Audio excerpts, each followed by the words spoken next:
Es quien te habla, Carolina. Te quería compartir una palabra que se encuentra en Génesis 21. La Biblia nos habla de Sara, una mujer que Dios le había dado una promesa, ¿no es cierto? Ella fue elegida y escogida por Dios para cumplir ese plan diseñado por Él.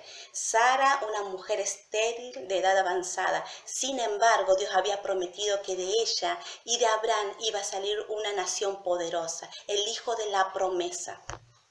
Podemos ver, ¿no?, que humanamente era imposible que ella pudiera concebir. Sin embargo, sabemos y creemos que Dios hace lo natural como lo sobrenatural. Lo que Él había dicho se tenía que cumplir sí o sí. Aunque Sara tuvo que esperar, tuvo que aprender, tuvo que pasar un tiempo, una transición hasta que llegara ese milagro. Tuvo que aprender a depender de Dios. Muchas veces nos desanimamos porque vemos que nuestras promesas que el Señor nos impartió, que nos dio, no llegan, no se cumplen y perdemos la fe, nos ponemos tristes porque pensamos que Dios tarda. Sin embargo, Dios llega justo, en el tiempo oportuno, ni antes ni después, llega en el tiempo justo. ¿No es cierto? Que Dios nos fortalezca y nos ayude y no perdamos la fe, tomemos nuevas fuerzas en Él o declaremos su palabra. Lo que Él dijo lo va a cumplir, porque dice Él, su palabra, que no es hijo de hombre para mentir, ni hijo de hombre para arrepentirse. Si Dios lo dijo, Él lo va a hacer.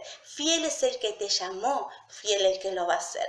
Toma fuerzas en el Señor en este tiempo de pandemia, en este tiempo de encierro. Es el tiempo oportuno para que tomes nuevas fortalezas en el Señor, para que tu fe se renueve tu esperanza. Volvete al Señor, volvete.